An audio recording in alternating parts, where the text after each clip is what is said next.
anybody listening to this can apply this to some instance of their life, whether it's in their product that they sell, whether it's in sales in general, whether it's in something, a hobby or something in their personal life, is that you're sitting here looking at these self-proclaimed, sales gurus with numbers, from the New York Times and Amazon that are like audacious and wow, like this person must be really smart.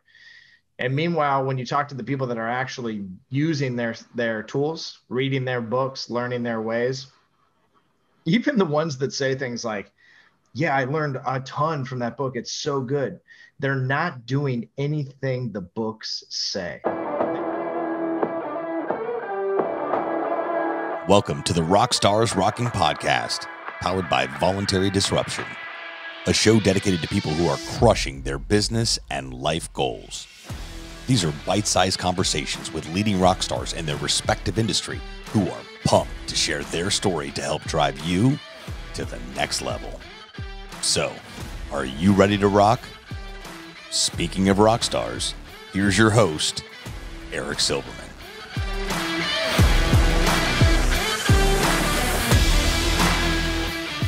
Hey, rock stars, welcome back to another episode of RockstarsRocking. Boy, do I have a rock star with us today. Everybody meet my good friend, Dale Dupree, hailing out of the Orlando, Florida area. What's up, Dale? What's going on, Eric? I am living the dream, man. I'm so excited and pumped to have you on the show. For those that don't know Dale, and I don't know how you don't know Dale, the guy's just exploding over the last few years in the sales, training, and advice-giving world. Dale is the leader of the Sales Rebellion. He defines himself as an epic sales trainer. We're going to have to dig into that, man.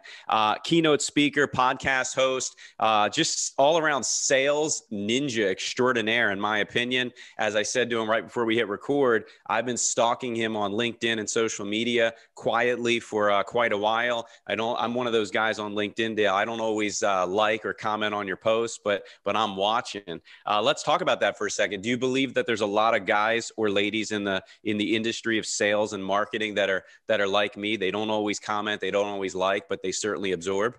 Yeah, I mean, I've seen that come to fruition as well too, in regards to not just like thinking it, but actually having someone do something such as send me a direct message or hire us even and tell me that they've been watching me for 2 years and they never like or comment on our stuff. Now, the other side of that too is that a lot of people, they're kind of worried about putting their opinion out there or supporting a post that their company or organization that they work for might see. And I put a lot of stuff out that kind of goes against the status quo of the sales world.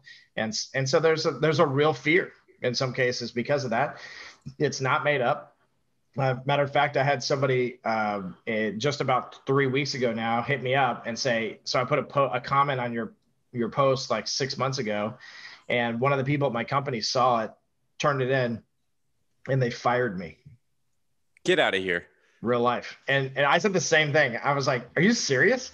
And then I said, and you're going to blow up their spot, right? Like you're going to blow their spot up and talk about that, right? And he said, nah, I've already got another job and I wasn't happy anyway. So it's like, it actually kind of worked out. But he said that was how they cited that as the reason for my termination. A comment that I made that disrespected their organization. He never mentions them in the comment, by the way. He just literally says that these are things that I think should be, right, based on my content. And apparently the people that were at his company read it and were like, well, that goes against everything we stand for, and you must be talking about us. It fires him. So holy shit, that's crazy, dude. I mean, it's sad but true. I see that, and I've heard similar stories in other veins where I have a buddy who is in sales. He's a high-end sales guy at an insurance company, and he transitioned to a W-2 executive position, and he was on LinkedIn. He was making comments even on Facebook, his personal page, and he got called into HR, and they said, you need to easy does it on your commenting and your posting or else. So it's not cool, but it is what it is. Let's talk about that for a second. I mean, here's the deal. I believe that companies that do that, they're worried about somebody creating their own personal brand on the company's dime. Do you agree or disagree with that statement? Yeah, I mean, I think that that's one of the issues for sure. I also think that companies try to put too much control over the messaging of their people in general. And because they say to themselves, oh, this isn't exactly as we want it to sound, and it's not our preference, and so shut your mouth. And Yeah. I think that that's one of the biggest travesties in the business world, is that corporations and companies in general try to control the way that their people think, eat, sleep, talk, walk, live, and it's dumb. Yeah, no, I don't disagree at all. And I've seen folks be in a tragic position because of it as well. So you let's dig deep a little bit just to give some people some perspective. So you're certainly you're not new to sales and prospecting and marketing and so forth. You started out in the family business in copier sales back a long time ago. I guess nearly 15 years at this point. Is that right? Yes, correct. So it was 2007 when I first started in the copier game, and I was coming off of touring in a heavy metal band that I had been doing since I was 16 years old, Wow. and was signed to a record label at 17. So it was a lot of fun. I had a lot of So, fun growing up. so let me get this straight. This is the Rockstars Rocking podcast, and I actually have a true rock star on the show. Like, I talk about rock stars all the time, Dale, but I don't know of many that actually have a musical background. That's so cool. Yeah, yeah. So music kind of ran in my veins. My dad had musical aspirations as well too, and like kind of just as a hobby to an extent. But he was a really good guitar player. Always like, pulled it out around the campfire and played some old Eagles jams or Pink Floyd. There you Right? go. He was awesome with that kind of stuff. But his friends played instruments. So it was music was just kind of always around us, and it was my thing for sure. I liked the spotlight. I liked the idea of being able to be creative with my career, and so I was very attracted to it, and I went all in and made it my thing for a portion of my life. Do you still play? Oh yeah, absolutely. What's your My dad. instrument? So guitar would be what I would play the best, but I've got a piano in the house. I had the ability to be able to learn the drums at a certain point in my life, and so my cousin was a drummer.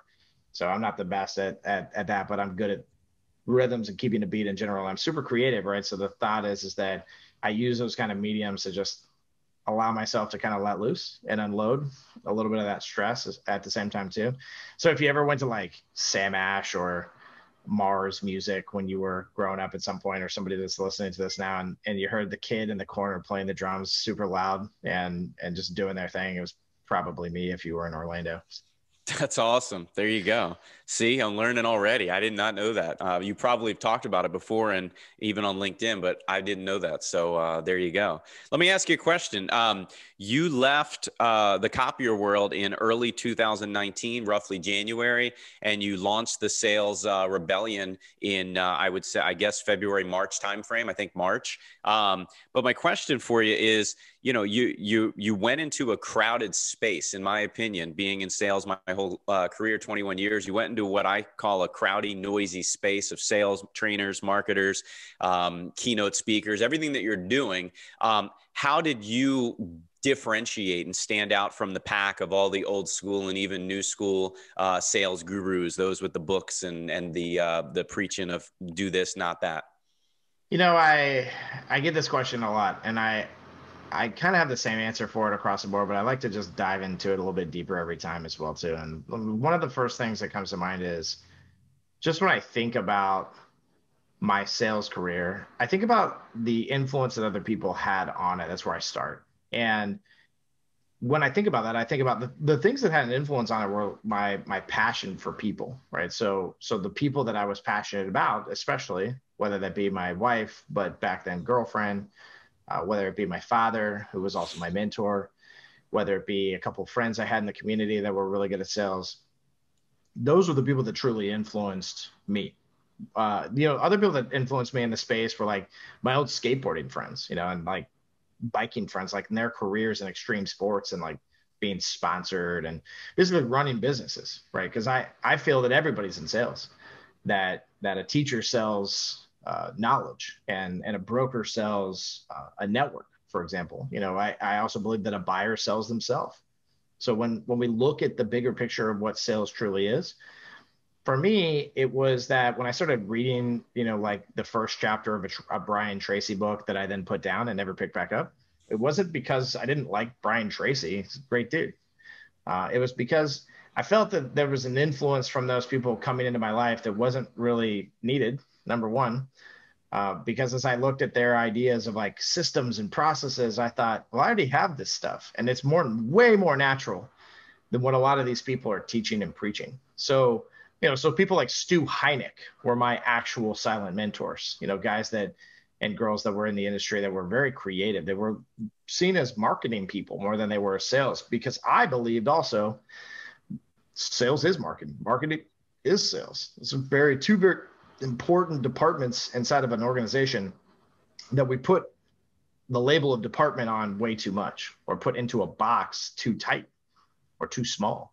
And, so for me, it was really kind of just looking at the status quo and looking at the self-proclaimed millionaires and the guys that have written a couple books that went viral because nobody knows how to teach their salespeople anything, right? Everybody's looking for these sales hacks and shortcuts and answers. And I think the thing that really, really, really got me thinking about doing this full time and getting into this industry more than anything else was, I can't tell you how many people, and this is true, anybody listening to this can apply this to some instance of their life, whether it's in their product that they sell, whether it's in sales in general, whether it's in something, a hobby or something in their personal life, is that you're sitting here looking at these self-proclaimed, sales gurus with numbers, from the New York Times and Amazon that are like audacious and wow, like this person must be really smart.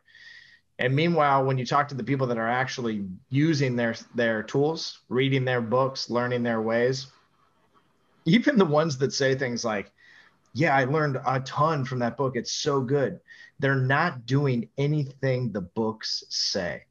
And furthermore, they always have this little thing of, yeah, I love, what a great book. I didn't like this part though. I don't really like that part though. Or, I read it once, I'll never read it again. I'll never read it again though. So there was always this lackluster answer around these people. And then I thought about like cults, right? And I'm going to get a little crazy here, but I started thinking about cults, and I started thinking about, man, like those people are bought in, like those people, Scientology. I mean, like, come on now, guys. Like those people are bought the heck in. And sometimes they're billionaires, and sometimes they're Joe Schmo making $27,000 a year, trying to support 3 kids, a wife, and an uncle that has to live with them. Right. And so I started to look at those models and say, why is it that people are so bought into these things? And I started to truly recognize that what we are doing as salespeople and as a society in general inside of the sales world is that we're trying to attract this elitist mindset. We're trying to attract people that like, hey, do you want to be famous? Do you want to be rich? Whereas these groups that are more like a cult or a religion are really just holding a hand out and saying, let us help you. And I really started to put that together and think, gosh, is there anything out there that's really kind of like, let us help you? Or is it come and get rich, come and learn my 7 secrets, I, me, and that's all it is. Really, it is. You look at someone's credentials and it's just them talking about themselves and no one else talking about them, right? Or you read a forward of a book and then you find out, oh, these are like their buddies, right? And then you start to even slowly realize the exclusivity of the circles, and that everybody's in it to help the other person make a bunch of money, and they're not in it for the community. They're not in it to serve. And that was the disconnect. And so I started a rebellion. And Andy Paul, who's a great man, great human being, I was on his podcast, like episode like 7,006 or whatever, because he's got so many freaking episodes on that podcast. But he said, so what are you guys rebelling about? And I straight up was just like, all your friends. Like, no offense, but they like, we're not into what it is that they've got going on and what they're teaching. We believe that people need a new message. They need their own message to be heard, not some new guru with 7 things that's going to make them rich and famous. They needed to lead a rebellion for themselves. So, it's interesting because I not only agree, I mean, ultimately there are certain books that I've read and I talk about, but it's usually just a couple, honestly. And the reality is I find that most sales books, even the old school ones, even the new ones, they're all just regurgitating the same shit that they read in other books, and they're putting their own quote unquote twist on it. And it's R&D, rob and duplicate, and they're just doing it.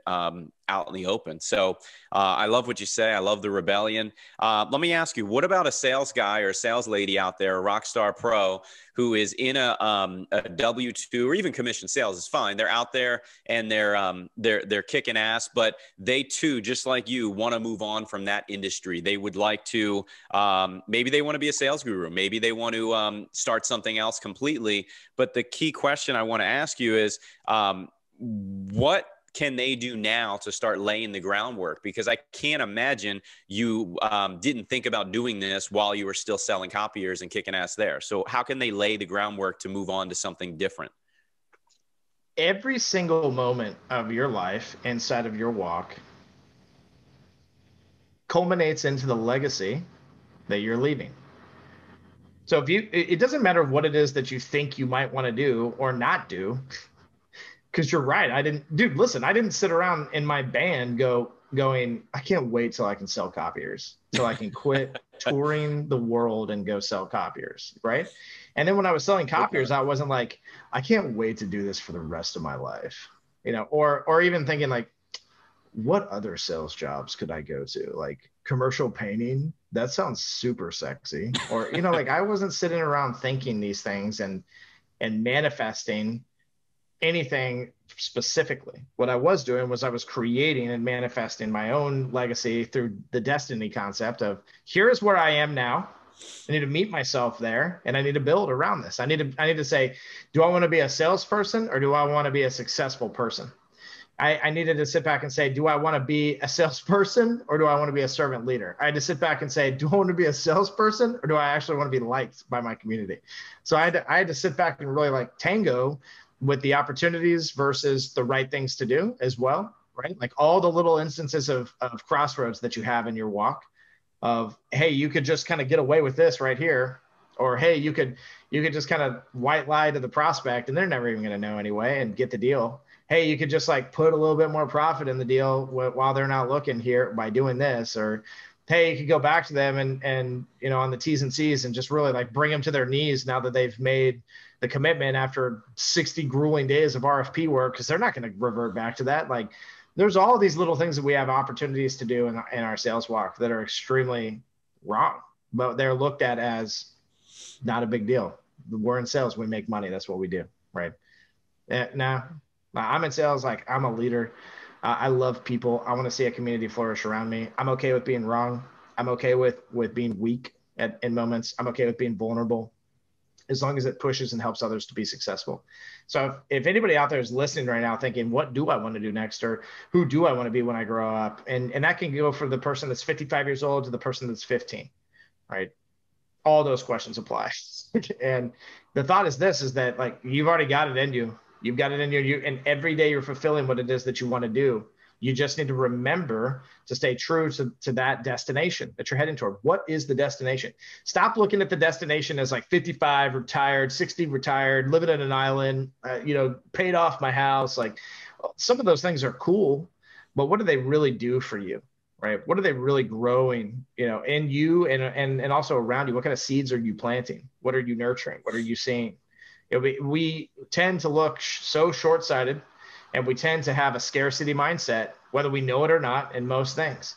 And because of that, there is no abundance. Because of that, there is no fruit. And because of that, there is nothing outside of ourselves. So no community, nothing to really live for outside of my preferences and what I'm trying to gain and control. So let go, take some risks, have some fun. Don't sit around trying to calculate so much about what you're going to do. If you've got a great idea, don't sit and stew on it either. Go tell somebody about it. Let them beat it up. Let them criticize it and be open to those types of things, right?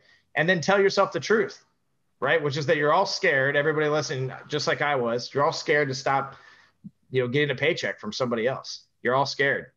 Don't be afraid of those things. I've been doing it for 2 years now, right?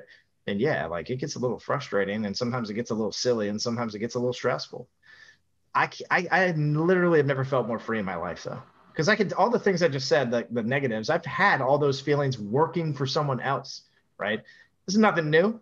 I'm just in control now. And I have to sit back and recognize that on a daily basis, but I'm not just I'm the only one in control. It's the community that I'm building and the people that I'm nurturing to become better sellers that really control my outcomes and my future at the end of the day. And if I'm allowing that to be part of my reality instead of just sitting back and saying, no, Dale, you need to work harder and you need to do more, then I'm really truly creating the fruition that I'm looking for from the perspective of what legacy I'm leaving. And I believe it all comes back to legacy. You'll probably hear me answer with legacy like 20 more times today, right? But that's the point. I appreciate the insight. So I suspect you're like me. You're a big believer in iron sharpens iron. You surround yourself with the right people, and you become them, and they become you, and vice versa. Let me ask you a question. You talked about the destination. Folks are always focused on the destination, and I'm more of a focus on the journey. I find that the journey is sometimes the best part. I mean, just even in a personal note, I got a wife and 2 kids, happily married, love my my daughter and my son, and we drove 8 hours to the Carolinas this past year, and sure, we had a blast at the beach. Don't get me wrong, but the journey was fun. Like, the sing-alongs and all the stuff I do with my little kids, and I'm sure you do too. Like, that's some of the best stuff I'm always going to remember. The destination was great, but the journey was amazing. I think that the journey is underrated, that we like glorify the macro way too much in life, that the micro is what we have to be more focused on. And that goes toward everything in our lives. Like, you got an anniversary coming up, you're like, oh, let me plan something nice. And then you go and then you make reservations for dinner, and then you get some flowers and you do your dance, right? And meanwhile, there's so much more that can be dug into. There's so much more meaning in the term anniversary even. And furthermore, we think in ourselves, we think like, what are important dates in our lives? And we say things like the day I got married, okay? And we say things like my birthday, and we say things like the day that my dad passed away. And those are important dates, trust me. When I say that, I mean that. I truly mean that. But at the same time, there's so much more that we're missing, right? Like all those customers and the day that they signed up for your services and started making you the wealth that you have today as well too, right? That's a very important date as well. And furthermore, like the appointment that you have coming up with them where they fired you and moved on and you're doing an exit interview with them, that's a very important date. And again, like we tend to just kind of go through the motions on those things instead of truly giving people the experiences that they deserve. And that's what it's about. Because in the micro, if we think more about each moment, we think about the experiences that we're having. And so we'll think about things like you're sitting in the car trying to figure out what to do with the kids. You'll figure it out if you're really thinking about the micro of like, how do I make them laugh? How do I make them remember this as well too? How do I make this worth their while? And so I would agree with you that we put too much emphasis on the macro. We really, really got to be focused on the moments, and the journey is the best part. I mean, truly it is. Like the macro is cool. And when you get to it, it's like, man, how epic. But like the journey lasted for 2 years. And that moment of that macro was like 8 hours, So let me flip that on its ass for a minute, because I agree with you.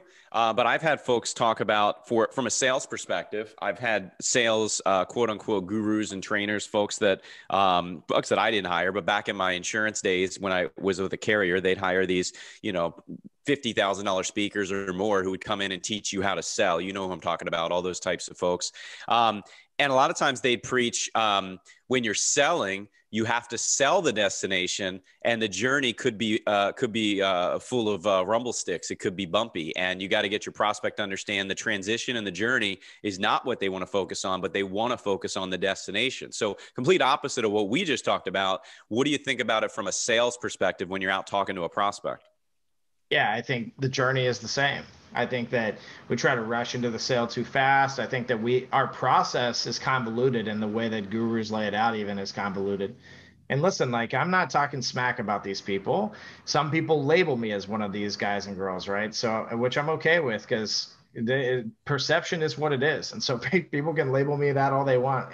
But the thought is this, is that just like you just stated, most of them that are out there, they're trying to sell a book, they're trying to sell a funnel, they're trying to sell their way into their own wealth, right? Like I made my money. Like I've had my life experiences. I've also had a gun in my mouth on the top of a bridge ready to kill myself. And that's real talk. I've also slit my wrist before that, 10 years before that, and was saved by my mom in my bathroom. Like I have a much bigger respect for what life is. Like I believe that God has preordained a lot of the destinies that I experiencing. And I believe there's a lot more. I believe that my family will have a better life because of the things that I can provide for them. And so because of that, every moment is sacred, right? I cherish it. I cherish everything that happens in my life. Like, meanwhile, we're over here worried about closing the $50,000 pipe that we have so that we can hit quota and move on to the next month. Well, that's a fleeting moment, right? Sure. That's not an actual moment, right? Yeah. That's something that you got to repeat over and over again, right? But in a way that's like empty, to an extent as well too. So I really do think that just in general, we don't give prospects the type of experiences that they deserve, that we try to rush too quickly through a process in general. People, unless they literally are ready to go right now, they're pretty slow moving, right? Like this podcast is going to come out a lot later than right now, but I got some people I met with on Friday that said, hey, we got to make a decision before the end of this month, and we'll probably make it next week. Well, when someone indicates that, then you stay in touch. That means that Sunday you send them something, Tuesday you send them something, Wednesday you call them, Thursday you give them another call, Friday you close it all up and you move on. When someone indicates like, hey, let's do this, is different, right? But we have that same kind of set of expectations to everywhere we go with everybody that we speak to. How can I instantly gratify my desires? That's how we think as salespeople, and it's wrong. Yeah, I mean, look, we have a lot in common. I mean, the name of my actual company, what I do for a living, is insurance. It's called Voluntary Disruption, which I believe disruption is an overused word, and I still name my company that. And short of boring everybody and you about what I do for a living, the reality is I too am often looked at as that, for lack of a better term, I'm a lot of times called an asshole, somebody who calls out the industry that I'm in, somebody who is going against the grain. So I'm rebellious in my own right, and I'm doing so in a not so sexy industry by the name of insurance. So I assure you, I get that. And I'm a co-author of a book behind me, breaking through the status quo. And in fact, that's how I first saw you on video, at least, not just following you on LinkedIn, was you spoke at an industry conference that's really huge in the insurance world that I recommended for you to jump on. I was so grateful that you were there, and we got a lot out of it. So let me ask you a question. When it comes to moving forward, I feel like a guy like yourself should have a book, should have, your own book talking about being rebellious and so forth. Is that in the future? Can you shed some light on anything coming up? Yeah, I'll say that when I first started to have these thoughts of leaving and doing something on my own several years ago, which really they started to culminate in 2017, regardless of going back to work for a corporation. I still had it aching in my bones to do something on my own. I tried out. A friend of mine, Harry Spate, works at a great company in South Florida. He hired me to come in and speak to his team and train one of his new guys, Kay Coop, one of the coolest sales reps I've ever met in my life. And so I haven't got a taste of those things. And in the process of kind of trying to figure things out and get my bearings together, I said, you know what I'm going to do? I'm going to start writing down all my thoughts around sales and around my system and around being a disruptor. Because at that point, the sales rebellion wasn't even a thought, to be quite frank with you. Like it was an idea, but the name itself and like what we're doing now, not even close. So I just started writing. I started writing, and then I recognized that what I had written was a something that could be repeated. And my business partner, Jeff Villegas, he wrote it with me. We sat in my dining room right outside of this office every freaking night on the weekends outside of our day jobs, and just wrote all day, Saturdays and Sundays, just wrote. And it took us several months, and it was super freeing and super fun. But this is back in 2018 and 2009, it was 18. It was 18. We were done by 2019 with this book. Like, this book's been done for quite some time. It's really just about putting the final touches on it, making sure that it's meaningful and impactful. But it was literally the first thing I did. But I also don't, like, one of my really good friends and mentors, David Massover, he said, listen, like, just take your time. It's like the best advice I ever got, right? Just take your time. It's like, you've got plenty of time to release the book. So just like make sure it's the right time to do that. Make sure that it fulfills the things that you're trying to fulfill in regards to teaching people, in regards to their learning, in regards to their growth.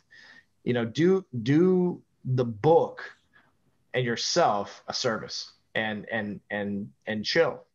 And when he said that, it was just kind of like, all right, well, we'll just see how long we can hold on to this, quite frankly. We developed augmented reality for it. It's turned into a devotional. So it's a daily read, essentially. So every day is 30 total days. So for every day for a month, including the weekends, you read a page out of this book. And by the time you're done with this thing, you'll have an awakening unlike anything that you've ever experienced inside of your sales walk, because we dive deep, we dig deep, and we go far. And the thing about it is that what we have created is the guide of how to start a sales rebellion, which is going to be the title of the book. And what we've also done is we've created my old brand, which was the Copier Warrior. We've kind of killed and buried him in the process, and in a tomb in the midst of these mountains that you see here. And you're wandering around looking for that tomb, which holds all my secrets, which are not so secret anymore. And so we feels like a game. Straight up, dude. That's how we roll, right? We built an cool. entire world out of what the Sales Rebellion is. It's not just a brand identity. It's a literal identity. It is something that we hope that people will look at and say, I feel this. I feel attracted to this. I feel like something bigger with this. So the book is here, and it is slowly being put onto the Amazon store and slowly being set up with a landing page and slowly going to release. And we as of right now, we're the first sales book to have augmented reality in it. If somebody hears this before it comes out and like rushes to it, cool. But like, we actually also own the tech. So the software that we use, that we've created for the augmented reality piece, we didn't buy it from somebody and white label it. We literally built it ourselves. So we own the tech. So we have a developer full-time and team internally at the Rebellion as well too. So we have the ability to be able to scale around building these types of things out. And that's what we want. We want people to look at our company as something that can creatively impact their sales walk and take them to the next level. That's awesome. When's the proactive launch date that you're thinking of? Probably summer at this point. That's awesome. Very cool. Well, folks will be hearing this sometime in April, maybe May at the latest. So stay tuned. It's going to be awesome. Should be released as you're listening or shortly thereafter. So one of the things that I've gotten a lot of value out of, I wanted to see if you would talk about for just a second, literally just a couple seconds, is I saw you did a LinkedIn post not long ago, just a few weeks ago. You probably do it more than that, but I saw you invited anybody and everyone to your Slack channel to get real-time connection with everybody. And I joined. I don't know if I have, again, I'm a stalker, man. I haven't commented. I haven't done anything. I don't know if you even saw me on there, and that's fine. But I've gotten a lot of value out of it, and starting to see some real connection. But I remember you saying that it was an internal thing, that you said, F it, I'm just going to make it for everybody. What happened there? Yeah. So we sat back and said, one of the things that we just think in general that companies do incorrectly is that they try to keep all their secrets, and right. They're very particular about who they let in. And to me, that's a scarcity mindset. And right. We're not built on that, man. And so we don't care if you have all of our stuff. We don't care if you see things that only students or paying students are supposed to see. But that's fine. Like, we're not giving anything away that's going to make the paying students think, why am I paying? By any, trust me, we're not stupid, right? So like, there's that side of it as well too. So, but you'll get a buttload of value inside of that Slack channel from the perspective of that you have a direct line. If you ask us a question like, hey, I've been thinking about this, you will get an answer from us. We're not going to sit there and stare at it and be like, should we tell them? Should we try to upsell them? We're just going to answer you, right? Because we understand the value of what it is that we do provide from a one-on-one coaching perspective and from a team coaching perspective, and with our conversion rate as well too, that we understand that the Slack channel is extremely important, because it doesn't just bring people in to see what it is that we're about and to get an inside look at us and ask us for advice. It also connects our rebels together, which is what we're all about, spotlighting our rebels and making sure that they not only feel the love, but like get the attention that they deserve as successful salespeople and business owners. I love it. And, I get that question all the time. I do a lot of public speaking. I get hired to train in my industry, not sales train. And people always ask me, Eric, you're giving away the secret sauce. They say you're literally write about it in articles and monthly trade publications in my industry, et cetera, et cetera. Why are you doing that? Aren't you worried about competition? And I'm agreeing with you it's the abundance mentality. It's not the scarcity. And but I believe it's about execution. You can give away the best secret in the world. Anybody could have told you years ago, hey, you should invent this service that uses your car to pick up people. It's going to compete with taxis, and anybody can do it. But it's not about the idea. It's about the execution. So I love what you said about the Slack channel. That's fantastic. Well, listen, as we wrap up, I got 4 quick, rapid fire. Is cliche to say, every podcast host says it, but mine's not going to be about what's your favorite food and what's your favorite concert. Mine's going to be sales and tactical. So I want to see if you can answer these questions really fast in just a sentence or two. So first up, if you're ready, you ready for the game, the challenge? Let's go. Let's go. Is cold calling dead? Yes or no, and why? No, and the thing is though is that it's evolved and it needs to continue to evolve into the idea of that it is the first impression, and so it's extremely important that reps take a different stance on how they do cold calling. They need to radically educate, they need to gain attention, they need to share a narrative that the buyer understands as well too, and then they need to create an outline and nuance the entire process. Boom. I'm a new sales rep. We're an existing sales pro who's looking to grow. I hope they exist because not every existing sales pro is looking to grow. Handling objections. What would you give me as advice? I think that objections are looked at extremely incorrectly in the sales world, that when someone says something that we label as an objection, they're really just speaking from preference and a lack of familiarity. And that lack of familiarity is the most important piece. That if we do not create familiarity proactively in the relationship, in the conversation, before we get to a place where somebody will hand us an objection, then we will fail. The other side is that so many salespeople, when they hear an objection, they say, here are the 3 lines that you should say for that, blah, blah, blah. It's all crap. What you need to do is connect on the objection immediately when they say it. Instead of saying, oh, I get it, or I understand, you need to connect on it. And you need to say, why? Just ask and see what they say, right? Because if not, you're being assumptive and you're leading yourself into a dead end. I love that. That's true. It's very true. What are top performers motivated by? Prizes, attention, notoriety, prestige, or money? A little bit of both. Anything? You tell me.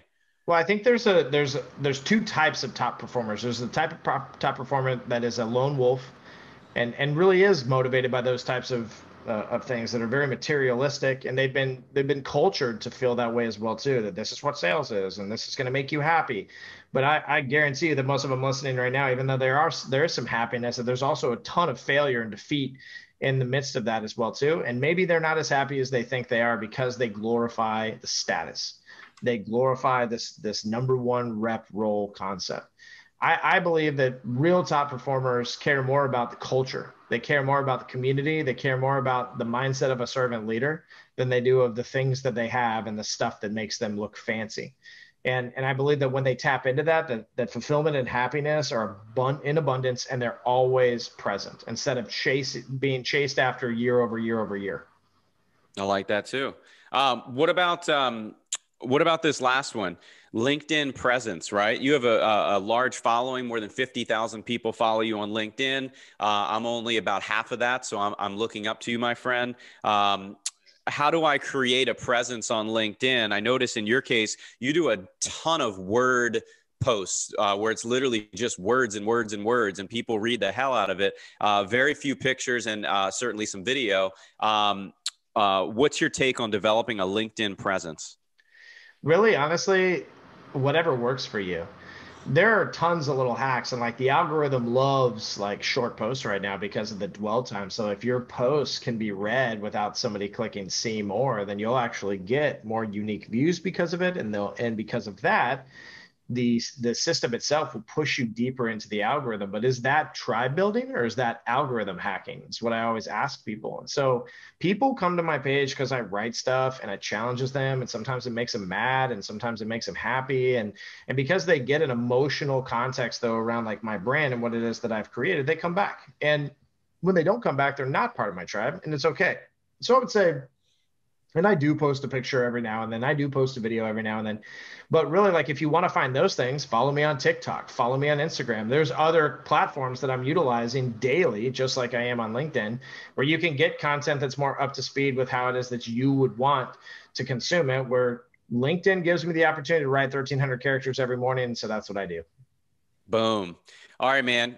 Question 4.5, because I got to ask, because I like food. Your old copier site's still live, and it says that you've eaten 10,189 barbecue sandwiches. I'm sure that's dated and it's gone up. What's the fascination of barbecue sandwiches? You could have picked any food just to have some fun. Why that? It was funny because the creative genius that was like my literal go-to mentor around marketing at the time, he said, all I think about when I think of you is barbecue, and so do your customers, because like one of the things I used to do is I'd cook a competition brisket, I'd smoke it for several hours, sometimes all night, right? And then I'd cut that bad boy up into little sandwiches. Then I would like home make the bread, and I'd make like little garlic bread and my own barbecue sauce, the whole 9 yards. And I would take those around in little Tupperware containers and just thank people for their time, for the appointment that they took with me, for their business that they give me. And so it was just one of those things that kind of came to fruition because of it. But barbecue is the South, man. Like, so, and I know that people joke and say like Florida is not the South, but listen, we are a place where culture is rich in regards to Southern food. And so either you're eating soul food or you're eating barbecue around here. And those are two of my favorites. All right, man. Well, listen, how can everybody reach you other than, sure, look you up on LinkedIn, Dale Dupree? What's your website? Everything's going to be in the show notes, but I'm sure there are people that want to go right now. Yeah, you can head over to the salesrebellion.com, or just salesrebellion.com will redirect you as well, too. We got a lot of information on there around our programs and what it is that we do, but that's boring stuff. If you want to find me on social, Twitter at Sales Rebellion. If you're on YouTube, / Sales Rebellion. If you're on Instagram, type in at Sales Rebellion. If you're on TikTok, at Sales Rebellion. If you're on Facebook, / Sales Rebellion. Do you get it? Do you get the gist now? We even have a Spotify playlist, the Sales Rebellion Spotify playlist. LinkedIn is /IN / Copier Warrior if you want to find me directly. Yeah, you must have started that years ago. Copier Warrior. You couldn't get the Sales Rebellion. I am seeing a theme there. Fantastic. And if they want to hop onto your Slack channel, how can they find that? Slack channel is found through my content. So okay. you could That's how I found it. Yeah, you could look up, if you're in Slack, you could type in Sales Rebels. Okay, but a lot of people have a hard time finding it. So all right. So if Slack takes you there, great. If not, just find my content, and in the comment section we hide, as we like to joke, a link into the Slack channel every now and then inside of content. So come consume, come hang out, come join the Slack channel for sure. Dude, as a big Disney fan, my family, you're right there near Disney in Orlando. I would call that a hidden Dale, or a hidden Mickey, as they call it at Disney.